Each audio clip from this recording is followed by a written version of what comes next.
Okay, for this section, we're going to solve 2 by 2 systems using substitution, which means you're going to solve for one variable using one of your equations and then substitute it into the other equation. So I still number my equations so that I can refer to them as 1 and 2.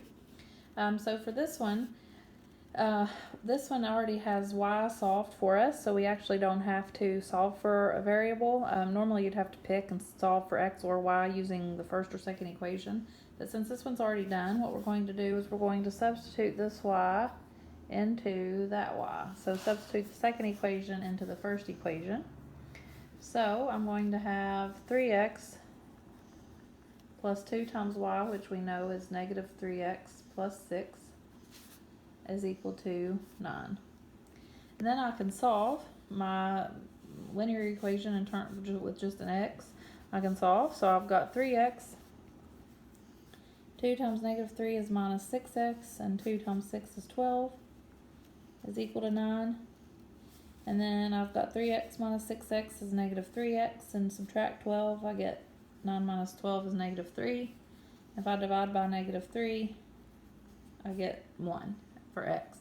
So there's half our solution. So once you have x, or if you had solved for y instead and you had y, then you plug in your x and figure out what y is, or if you had solved for y, you'd plug in y and figure out what x is.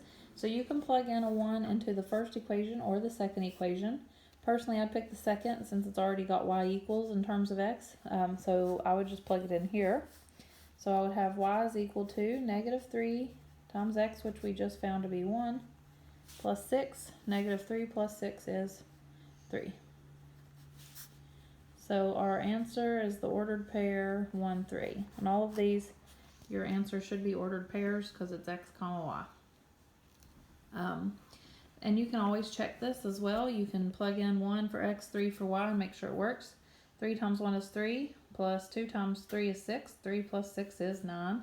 This one, it should work since that's how we found y, but just to be certain, negative 3 times 1 is negative 3, plus 6 is 3. We'd have 3 is equal to 3, which is true. So for this next one here, this one does not have x or y solved for us, so it just has your equations, and you have to pick. You can either use the first equation or the second equation and solve for x, or you can solve for y. Usually I pick the one that has a leading coefficient of 1, or a coefficient of 1, not necessarily leading, sorry. If none of them have a coefficient of 1, then I'll usually pick the smallest coefficient, because when you divide, it's easier to divide by a small number than a big number. It just depends. Whatever you want to do is fine. So I would personally solve this first equation for y, would be what I would do. So I would do add 3x to both sides. I get 3x minus 4 is y. And then that's all I have to do. So then I'm going to substitute this y. So since I used the first equation, I have to substitute it into the second equation for that. If you use the second equation to solve for x or y, you have to substitute into the first equation. So make sure you use a different equation when you get to the substitute part. So I'm going to have 2x plus 3 times y, which I just said was 3x minus 4, is equal to 10. So solve for x, 2x, distribute my 3, I'll get 9x minus 12. 2x and 9x is 11x. If I add 12 to both sides, 10 and 12 is 22. Divide by 11, or 22 again. X is 2. So now I know my x is 2, so how do I find y? You plug in x is 2 either into the first equation, the second equation, or you can use this where you solve for y in terms of x. I would use this because it's easier, because if you plug it into one of these, then you have to do an extra step and solve. So I would use this. You can do whatever, doesn't matter. So I would have y is equal to 3 times x, so 3 times 2 minus 4. 6 minus 4 is also 2. So my answer is the ordered pair 2, 2. And you can check that. So if you plug in 2 for x and 2 for y, it should work. Negative 3 times 2 is negative 6, plus 2 is negative 4. That one works. 2 times 2 is 4, plus 3 times 2 is 6. 4 plus 6 is 10, so that one also works. You can always check these. For the next one, again, pick an equation and solve for x or y. Doesn't matter which one. This one, there's no coefficient of 1, so I would choose to solve the first one for x just because it's got a 2. It's easier to divide by 2, generally. So I would solve this for x. So I would subtract my 3y, so I have 2x is equal to negative 3y plus 2. And then I have to divide by 2. So if I divide by 2, I get x is negative 3 halves y plus 2 divided by 2 is 1. So negative 3 halves y plus 1. And then, since I used the first equation to solve for x, I have to substitute it into the second equation. So I'm going to substitute it in over here. So I'm going to have 4 times x, which we just said is negative 3 halves y plus 1, plus 6y is equal to 2. If I distribute my 4 times negative 3 halves is negative 6y. 4 times 1 is 4, plus 6y is 2. Negative 6y and 6y cancel, and I am left with 4 is equal to 2. That is not a true statement. If you get a false statement, then you just say no solution.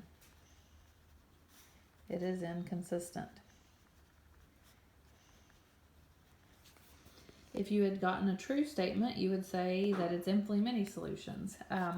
So if you pay attention here, again, just like on the graphing one, where I mentioned that one's a multiple of the other, if I multiply this first equation by 2, I would have 4x and a 6y, so that would match. But over here, this does not, that does not work. If I multiply this by 2, I get 4, not 2. So the left-hand side, one's a multiple of the other, but the right-hand side isn't, so you're going to have no solution, which is what you get if you substitute, because you end up with a false statement. So for the last one here, we have x plus 2y is equal to 3, and 2x plus 4y is equal to 6. So, again, you want to solve for x or solve for y. It doesn't matter. Pick one and solve. If you pay attention, since I just talked about the multiples, if you multiply this first equation by 2, you actually get the second equation. So this one should be infinitely many solutions. If you notice that to begin with, you know what you're working towards. So instead of getting a false statement like in the last one, we should get a true statement. So personally, because x has a coefficient of 1, I would solve the first equation for x. So I would get x is equal to negative 2y plus 3. And then I'm going to plug that into my x in my second equation. So I'm going to have 2 times x, so 2 times negative 2y plus 3 plus 4y is equal to 6. 2 times negative 2 is negative 4y, and 2 times 3 is 6, plus 4y is equal to 6. My negative 4y and 4y cancel, and I'm left with 6 equals 6. Or if you subtracted the 6 over, you'd be left with 0 equals 0. It's also true. Up here, if you had subtracted 4 over, you'd be left with 0 is equal to negative 2. So that's also false. So anyways, you should always get a true statement if it's infinitely many solutions, or always a false statement if it's no solution. So since this is a true statement, we would say infinitely